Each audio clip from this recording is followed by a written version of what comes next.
Now the camera's off of us, I can just lean back in my chair and hunch over like a cashew, like I normally like to be. So who do you think has the edge here in this matchup? So it's pretty interesting. Jim Davis has a lot of the disruptive elements that Delver wants to have against combo. Delver is usually a good deck to prey on the combo decks. The fact that Jim has a combination of discard and permission, I think positions him really nicely. It's a lot harder for Ross to just build up a really good hand and then on one turn unload it all. Jim is going to be able to pick some of that stuff along the way. So I would give Jim the advantage, although he's not going to have the advantage in game one because he's got some bad cards in his main deck for the matchup. So while Ross's deck is mostly going to be the same for games 1, 2, and 3, we're probably going to see Jim's deck get a lot better for the matchup in games 2 and 3. Well, Ross is going to start off with the Probe falling to 18. He's going to see a hand that has Underground Sea, Brainstorm, Daze, 2 Deathrite Shamans. Yep. So Ross is going to fetch, and if we have a Cabal Therapy here to snag those Deathrites out of Jim's hand, this could be really good for Ross. He does not. It's just going to be a Preordain. He's going to try and brute force his way through this game, it looks like. Yeah, and Ross is really going to be looking to end this game quickly. This is similar to the matchup we were watching with Reed Duke, where Reed was playing Elves, which was the fast combo deck, against the slower, mid-range control Miracles build. And you're going to see a lot of the same dynamic, where Ross is really looking to get a game-winning advantage on turns 1 through 3, and past that, Jim is going to start clawing his way back into the game and controlling it. Well, Ross is going to top bottom with his Preordain and then draw a card, pass back to Jim, and picks up a copy of Spell Pierce. Rather than trying to keep his mana up, he's just going to play a Deathrite Shaman and pass. He kind of has to hope that he doesn't die here on turn 2, and then he can start to use his soft permission and Deathrite Shamans to try and take advantage of the mid game here in this matchup. Yeah, and this Deathrite Shaman is basically the perfect one-drop because it puts Jim ahead on mana. It helps take back some of the initiative he loses by allowing Ross to be on the play, and it's going to make it a lot easier for Jim to deploy some threats, spin his cantrips, while also having some mana open for soft permission. It also does a good job of just eating away at Ross's graveyard, which can be a resource for him. Yeah, keeping him off of Threshold for Cabal Ritual, as well as reducing the potency of his Past in Flames. Yeah, both great gives things. Him a lot of potential. And, I've had a few games against Storm, game one when I'm playing decks like Jim Siltai Delver, where if you can get the Tendrils of Agony out of their hand and then eat it with a Deathrite Shaman, they actually can't beat you game one. Yep. So that is something that could be, a potential here since Jim... and that does look like it's going to be the case with this list also. Yeah, although it doesn't look like that Jim has any discard. It's just all soft permission and creatures. So yeah, for game 1. So thankfully for Ross, he doesn't have to worry about that right now. He does have Stifle, which is a nice way to fight Tendrils of Agony. So that is an interesting interaction that can come up in matchups like this. And now with this second Deathrite Shaman, even though Jim is on the draw, he essentially has more access to more mana than Ross. Without the land drop, though, Ross only needs 1 land drop of his own to equalize. There is only 1 land in graveyards right now, though, so Jim only has access to 1 mana. Yep. That will be just enough for him to turn on his Spell Pierce that he has in hand, but he also has a Daze that Ross has to play around, too. So Ross is going to start off with the Duress. And this is probably bad news for Jim. This is likely Ross's moment to see if the coast is clear. And usually when you see a Storm player firing off a Duress, they're looking to combo off that turn. So this could be quite the big deal. So Jim's going to eat the Scalding Tarn and Spell Pierce the Duress. We may see a Dark Ritual to allow this to resolve. We may also see Ross just let it get countered, saying the Duress basically did its job by getting that Spell Pierce out of Jim's hand. And Ross may still try to go for it. Yeah, Jim doesn't have access to any mana. Well, there's only 1 unknown in Jim's hand currently, and that is the Tarmogoyf. I guess the Abrupt Decay is also unknown. I think Ross is just going to play around. And now we've got Storm count of 2, and we got the good old Caleb Schur Storm counter up there. Yeah, so I think that Ross is just going to play around the days that Jim has. Up to 4. And went through that. And Ross is a very good, very calculating player. I would not be surprised to see him execute this perfectly. The Storm deck can be a little complicated, and I have seen people missequence something and fizzle mid-combo because it is rather tricky. Ross, being the expert player that he is, I don't foresee him making any mistakes. And for those of you who are interested in this Storm deck, it's a good time to take some notes. Yeah. Jot it down in your notebook. Yep, Ross will show you the way. I'm sure we'll talk about this more later, but Ross is so smart that he was actually on an episode of Jeopardy. He is. Yeah. Where they asked him to win with the Storm deck. Yeah. So Jim is going to use his days on the Dark Ritual. Ross is going to pay for it. It's going to add some Storm. Ross has 3 black floating. 2 LEDs is going to be more than enough. Yep.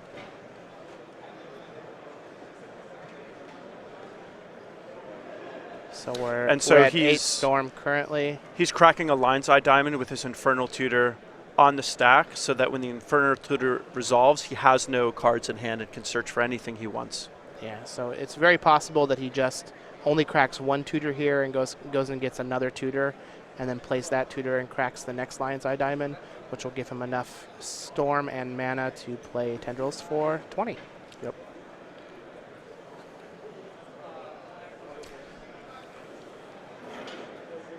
Oh, he's going to use the second one as well. Yeah, he can still get an Infernal Tutor and cast it. He's still going to have no cards in hand, so. Yeah. There's a Otherwise chance that fine. he's just going to get past in flames here. Just to be extra, extra sure. Kill him for a little more than Yeah, a lethal. little extra. Sometimes you just got to send a message, as the great Patrick Chapin Yeah. says. I could kill you for 20, but I think I'll just kill you for 30 instead, with a little extra sequencing.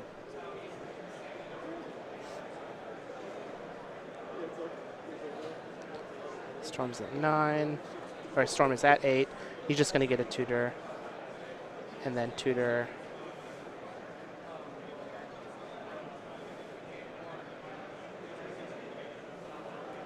For Tendrils. And that's going to be all she wrote. Full 20 on turn 3. Ross takes game 1. I would say he's a powerful magician. Yep.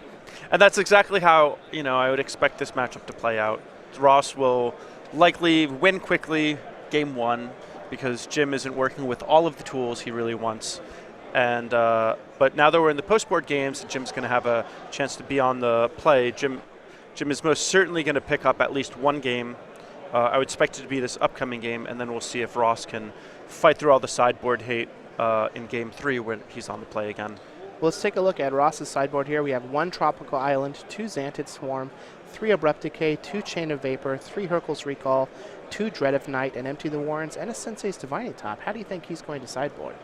So I think that he's going to bring in the Xantid Swarm to potentially fight through the permission. It is a little troublesome that Jim has access to discard also, but I think that the Xantid Swarm is going to come in and the Tropical Island with it to cast it.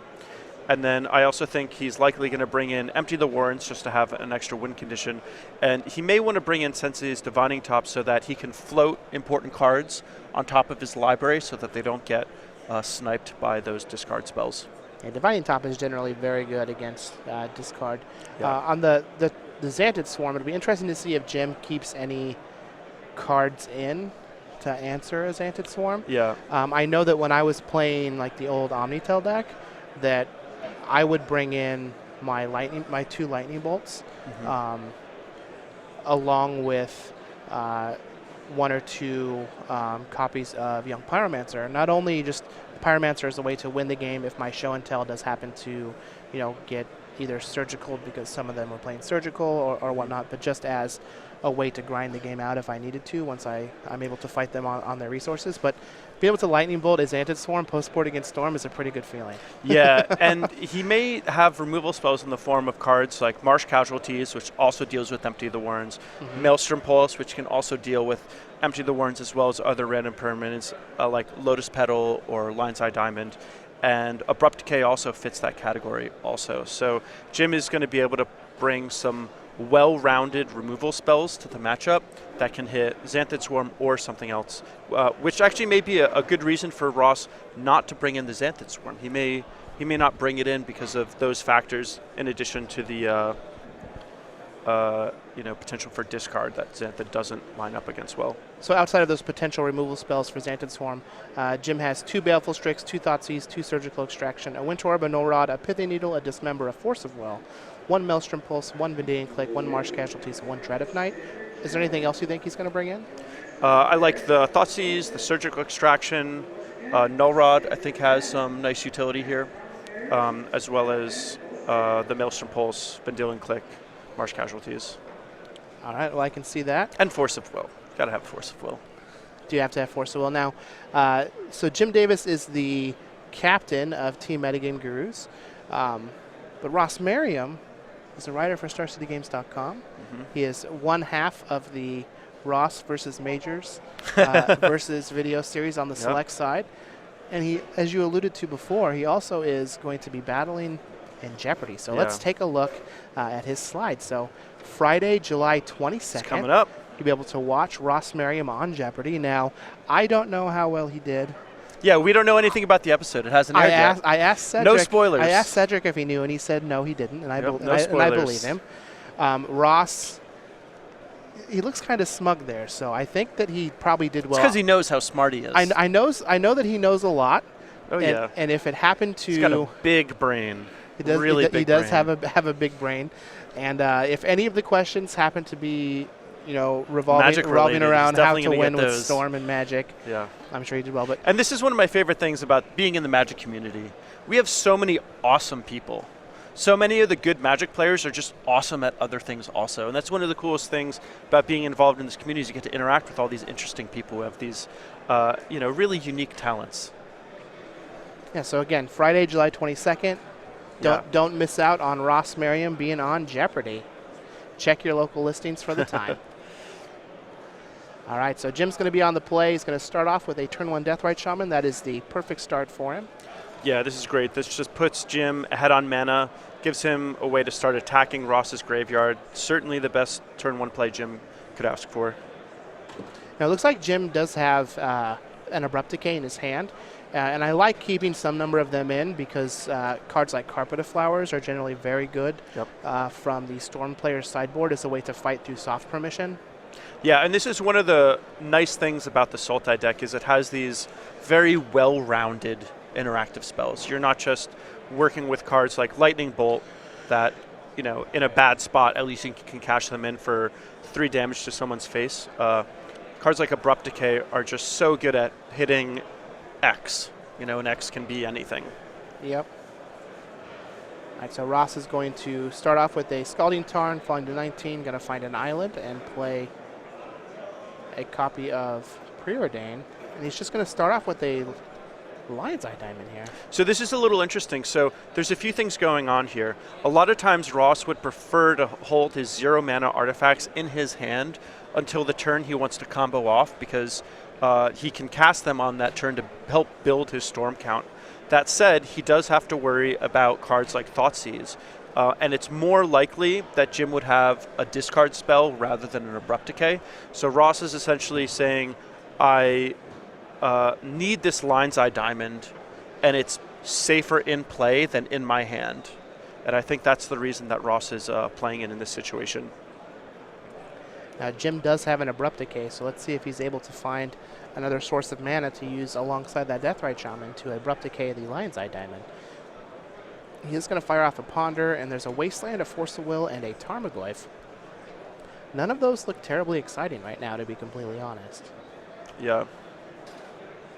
He is going to keep them, though. Wasteland is usually good in every matchup, but this is one of the rare situations where the opponent just has a basic on turn 1. So he's going to keep them. He's going to pick up a Force of Will. Looks like he does have a Polluted Delta in hand, so Let's see if he decides to take care of that lion's eye diamond with the Abrupt Decay.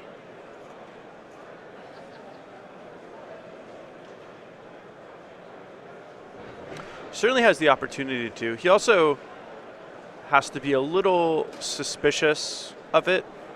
Ross played it into a potential daze, and if Jim wants to kill it, he's going to have to tap out for the turn. So looks like Jim is just going to attack for one with Deathrite Shaman. Going to use his polluted delta, falling down to 19, and continue to develop his mana. Sea. Play another Deathrite Shaman.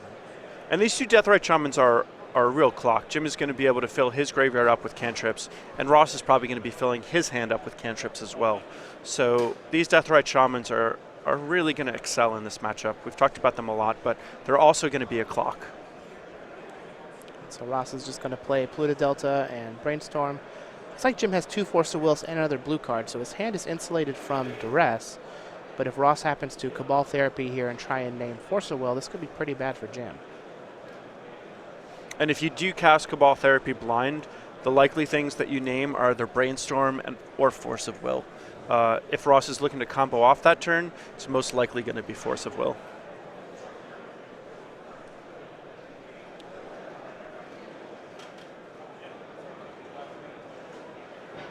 So Ross will put 2 cards back from his Brainstorm. He's going to fall to 17 using that Polluted Delta. See if he goes and gets a basic swamp here or a dual land. He's just going to get a basic swamp. And so basic swamp looks like either a discard spell or a dark ritual. If we see a dark ritual here, that may mean that Ross is ready to go for a win.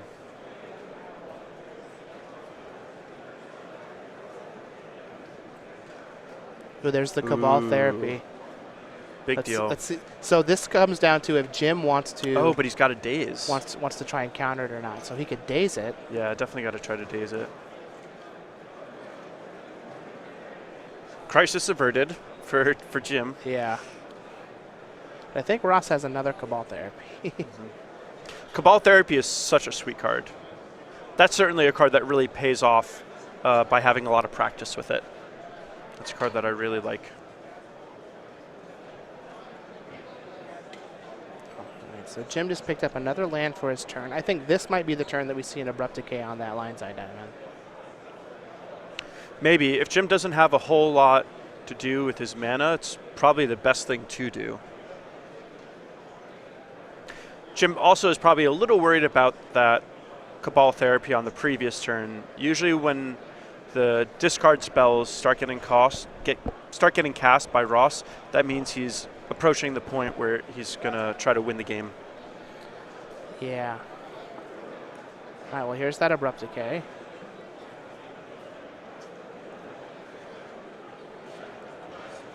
Just going to pass the turn back to Ross.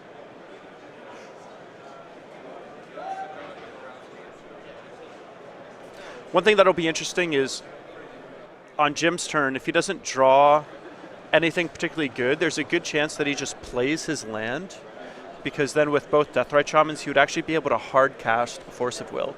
So if he can pick up another random blue card, you're gonna have 2 counter spells backing up. Yeah.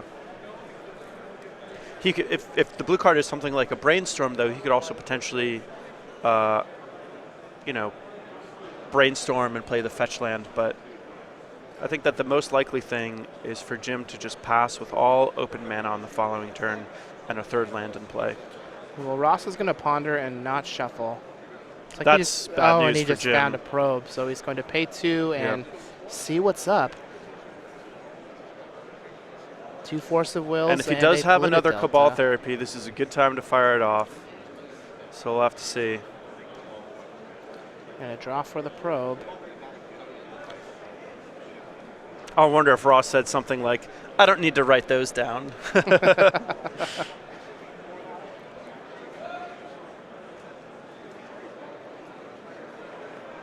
would also be interesting here to see if Ross just does something like play a Dark Ritual, and see if he can bait out those Force of Wills that way.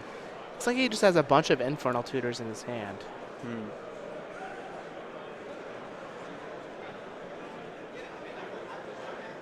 I mean, I think if I'm Ross, I just play a Cabal Ritual here. He has 2 Cabal Rituals and 3 Infernal Tutors. So you just like... Oh, and I think he has a Duress.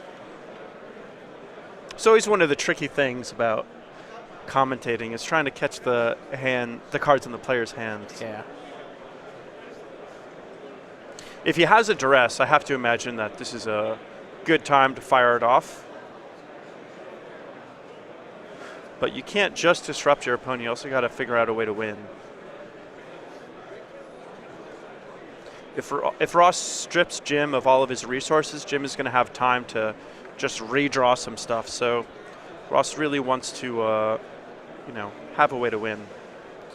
He's also going to lose the opportunity to have Threshold here because Jim is going to be able to start eating cards out of Ross's graveyard, which is going to cut down the effectiveness on his Cabal Rituals. Yep.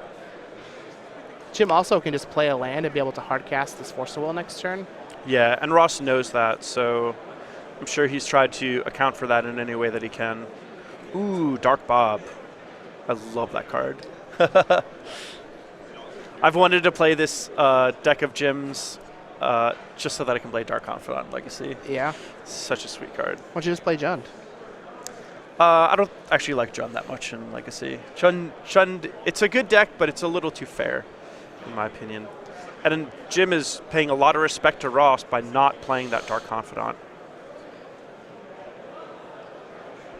All right, so he's just going to play his Pluto Delta and pass the turn back. He does have a Force of Will and a Dark Confidant in hand. Let's see if Ross can cobble together some way to win this game. And if Ross cracks a fetch land, Jim has him on a 3-turn clock between those 2 Deathrite Shamans. So that's certainly something to take note of. Ross knows that he doesn't have a whole lot of time.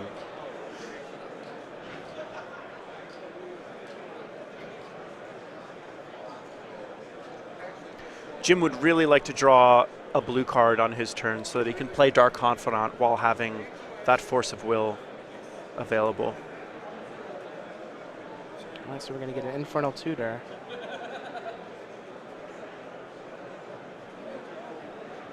It's going to resolve revealing Cabal Ritual.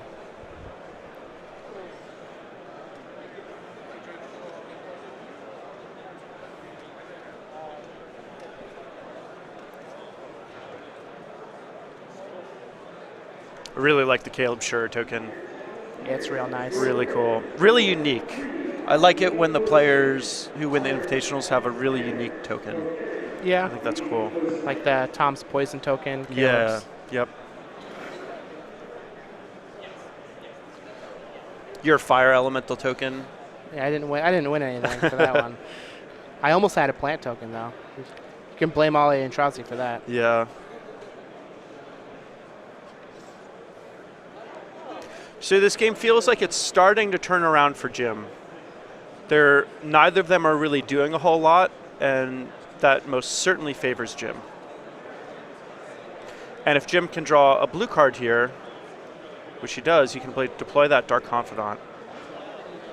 Now we're getting close to the end of the game, so it's interesting to see if Jim wants to deploy the Delver of Secrets to try to shorten his the clock on Ross by a turn, or if he values the Dark Confidant. I think that simply because Delver of Secrets is a blue card and he needs it for Force of Will, most likely thing that Jim does is just run out the Dark Confidant. Yeah, I agree.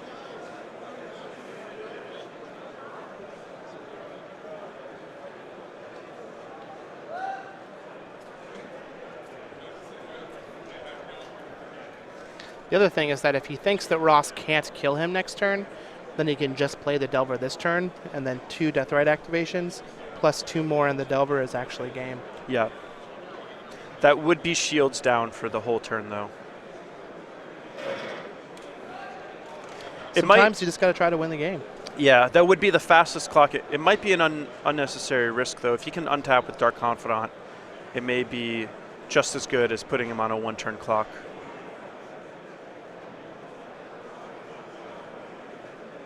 So we'll see, what Jim wants to do in this situation. Yeah. So one of the cool things about Legacy is there's always so many different ways to play the game, depending on what you think is important. All right, well, he's going to play Dark Confidant, crash in for 1 with the Deathrite Shaman. He's going to knock Ross down to 8. He does have a couple Cabal Rituals in hand, though, so let's see what he can cobble together here. And this is also a one-turn clock because he's going to be able to knock Ross down to 6 end of turn, and then untap, and between the Dark Confidant attacking and the 2 Deathrite Shamans activating, it is lethal. So it's still a one-turn clock. Right, so we're going to start off with a Cabal Therapy. Ooh, and this has got to be scary for Jim. This is Ross's chance. If he can, he has a window here where he can win. So he can eat a card to keep Ross off of Threshold with this Cabal Ritual, but Ross drew a Lotus Petal for the turn, which will be able to replace that card and let him go crazy with his mana.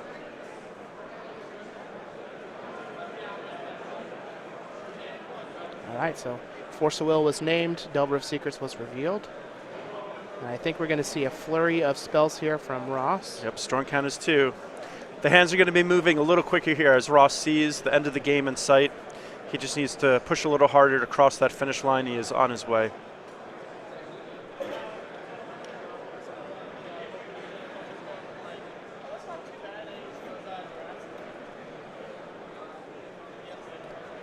So one thing that's interesting about this is the I talked about the Deathrite Shamans a lot in the beginning of this game and how great it was that Jim had them on turn 1. And they didn't do a whole lot this game. Well, so the Deathrite Shaman is going to be pretty important here. Now, the last card in Ross's hand is it is Infernal Tutor. And normally you'd want to be able to just go get Past in Flames. But if he does that and gets Past in Flames, then Jim can eat the Infernal Tutor, and then Ross just doesn't have anything to do with his mana. Yeah, this is the second Infernal Tutor getting cast, but Jim... there's a second Infernal Tutor in the graveyard. Okay, so...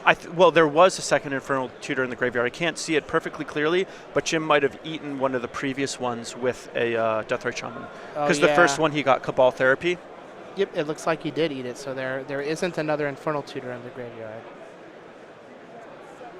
But he's at 5 storms, so he just has to be able to tutor to build up enough storm count here.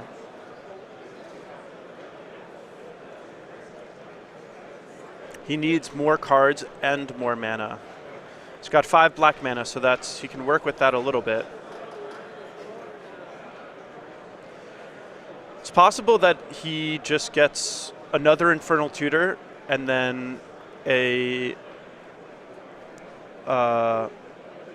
Tendrils of Agony and just wipes Jim's board and does a bunch of damage and essentially tries to top deck better. I mean, Tendrils can't wipe Jim's board. Oh, yeah, that's right. I'm thinking Gut Shot. Sorry. It's no Grave Shot, my friend. This is not the modern Storm deck. So it looks like they're trying to figure out just how much mana Ross has. Yeah. So there are 3 Cabal Rituals cast. He only needs to get the Storm count up to 8 and then cast Tendrils.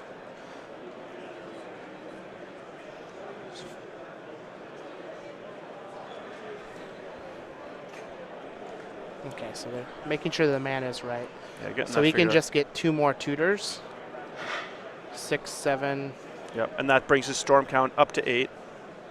And then he can get the Tendrils and win the game. He can just get the 4th tutor for 8 and then Tendrils for the win.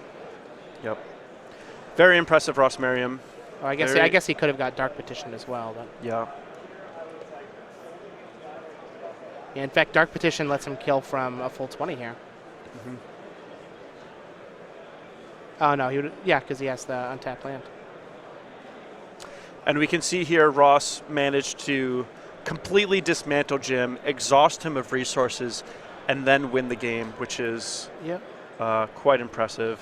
Now, and he's killing him from 20 just for showmanship. He also could have just went like tutor into Past in Flames and then had an extra tutor in his graveyard to flashback. Yep. Yeah, it looks like Ross had a few different options there, but The most important thing is just that he was able to take down that game, despite Jim being on the play, having access to his sideboard cards, and we were able to see that Jim, for the most part, was able to use all of his resources the way he wanted to. The one thing that I would note, though, is in that particular game, while the Deathrite Shamans made things a little awkward for Ross, I don't think the Deathrite Shamans really did quite enough.